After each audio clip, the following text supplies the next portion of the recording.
One of the most ambitious crossovers in modern sci-fi was Alien vs. Predator, even though it did not ultimately leave much of an impact. With the separate franchises having attained very high popularity worldwide, fan theories of a possible crossover became commonplace across forums. However, after it was actually made into a movie, the concept got a life of its own through comics, video games, novels, and many other adaptations. Sometime in 2020, fans got wind of a fully made Alien vs. Predator anime series that was made before the 20th Century Fox and Disney merger, but got shelved big time. Recently, Josh Izzo confirmed the existence of this series. Although it was produced with all 10 episodes and was pretty much ready to be aired, it's now collecting dust in a Disney vault. So what happened to it? Will it ever get to see the light of day?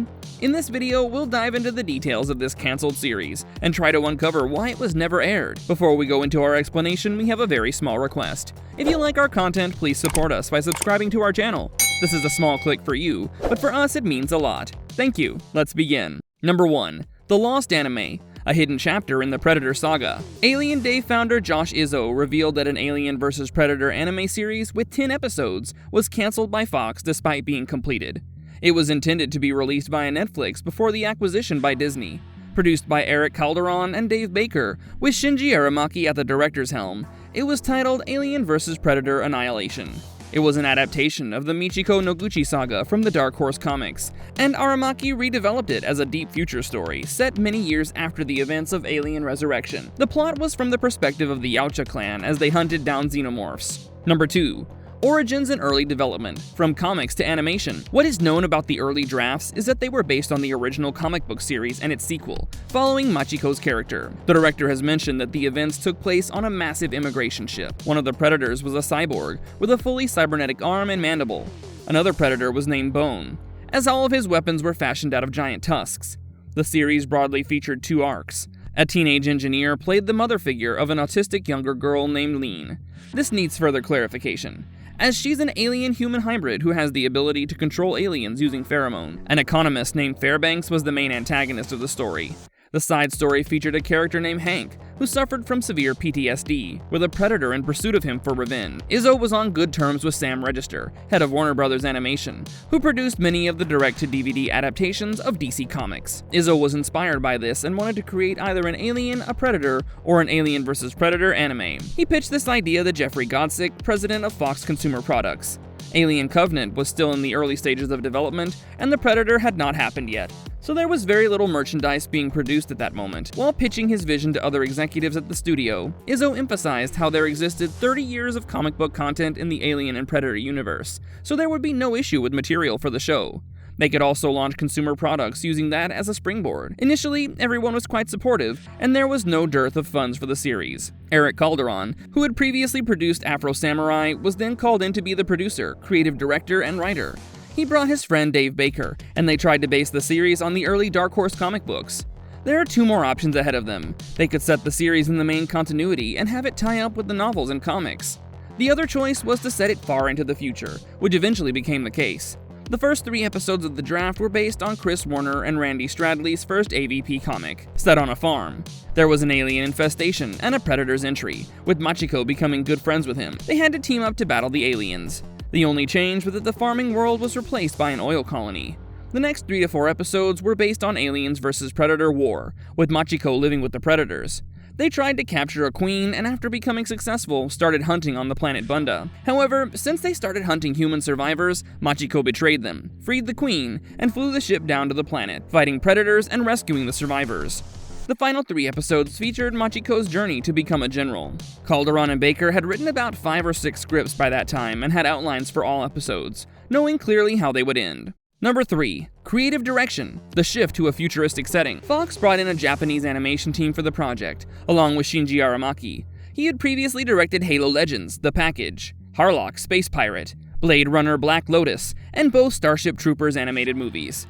Baker and Calderon flew to Japan to meet with him, but Aramaki was not very inclined to follow through with their drafts. He wanted to do a completely different setting from scratch, without basing it too much on the comic book material. He was also not all that familiar with the franchises and had only seen Aliens.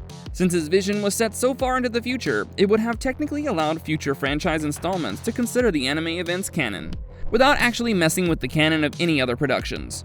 Naturally, his initial pitch at the time was nothing short of wild, even for an anime series. fans would have probably welcomed the Dark Horse adaptation more as well. Ultimately, he was brought on board, and Fox asked Baker and Calderon to collaborate with him to make his story better. Aramaki wanted to recreate most of the scenes he had come across in Aliens, and there were 3 to 4 different drafts of the Japanese version. One of these drafts focused on a deep space freighter, where an evil genius named the Game Master was trying to understand which was the strongest species across the universe. He wanted to place humans, aliens, and predators on the ship and have them fight it out to see who would be the last one standing. There were some elements of Calderon and Baker's version in this story, but the pair didn't agree with it and told him that the Game Master version had to go. Shinji Aramaki was well known for blending 2D animation with CG, so it can be imagined that the series followed that style instead of the traditional 2D design only. Considering how drastic his changes to the story were, it is indeed surprising that Fox did not object much. However, they didn't end up airing it anyway, so maybe they were aware of its ultimate fate and just didn't want to flag additional issues. Number 4. Plot and characters. What was the anime about? As mentioned earlier, very little is known about the storyline of the anime series. The people behind it have not indulged beyond small details, maybe in the hope that one day it will be aired. In the story, a young girl named Lean, around 6 years old, is a genetically modified alien-human hybrid. She has the ability to control aliens using pheromones and is obviously a target. A teenage engineer has to protect Lean from danger. Another character named Hank, modeled after Arnold Schwarzenegger's Dutch from Predator, had an encounter with a predator many years back. While he came back alive, he was struggling with PTSD as a result of the confrontation. That predator had tracked Hank down to conclude their battle decisively. It was given the name Einhander and was inspired by the predator named Ahab from the Dark Horse comics.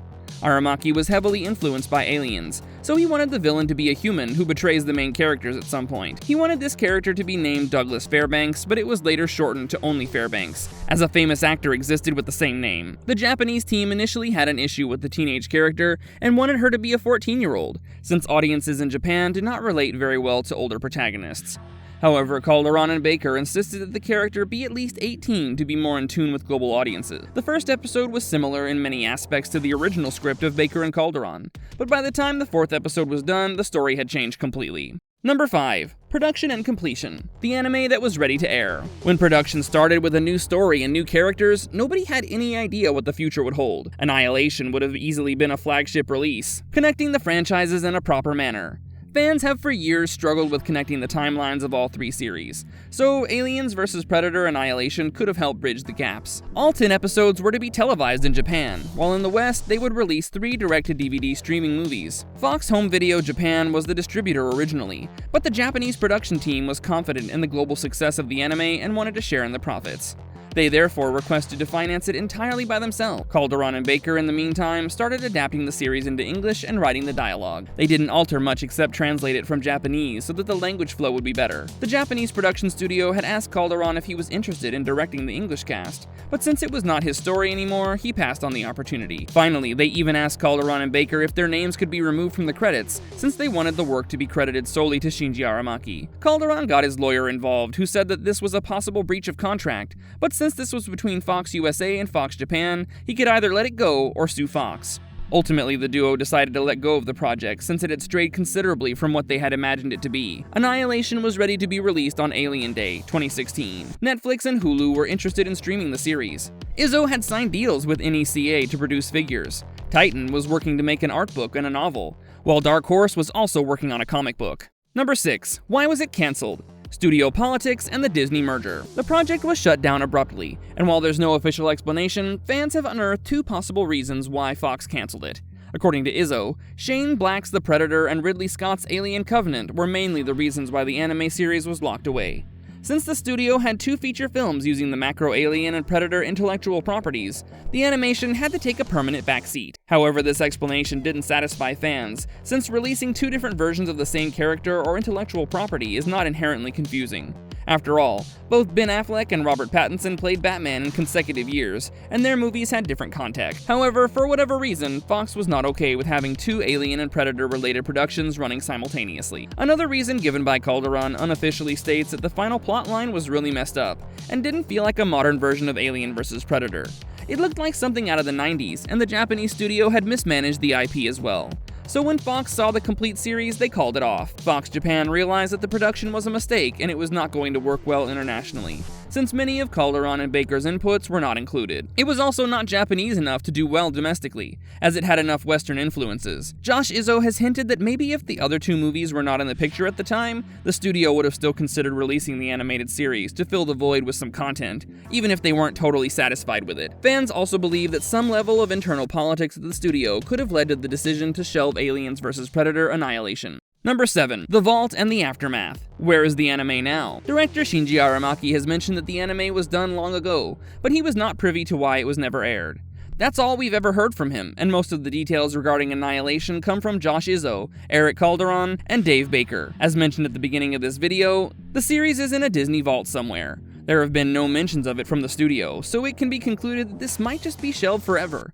Disney probably feels that AVP as a concept is not strong enough, and has focused on the singular franchises. Calderon was actually approached to make an Alien anime based on the 2014 video game Alien Isolation. He had refused, mainly because of his negative experience with Annihilation. This was released as the Alien Isolation digital series in 2019. Number 8. Fandom, lost media, and hope for the future. Other than the people directly involved in the production, no one has watched or accessed the series. In October 2023, Aramaki had posted an image from the series, showing an episode being edited. A xenomorph could be seen on the screen. Of course, fans have been curious about the series for a long time, but despite considerable digging, nothing new has been revealed.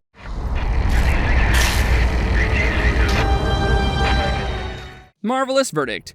Ridley Scott's Alien prequels have ignored the Predator franchise completely, so it's plausible that Disney is not interested in revisiting Alien vs. Predator anymore. Considering that Netflix and Hulu were interested in the series, it really could not have been that bad. Well, until Disney thinks otherwise, fans will have to wait indefinitely for Aliens vs. Predator Annihilation to air. Why do you think the studio has been sitting on the show for so long? Let us know in the comments below, and stay tuned for more insider info. If you liked our content, don't forget to leave a like and subscribe to us if you haven't already. Have a good one and be safe. Thanks, everyone.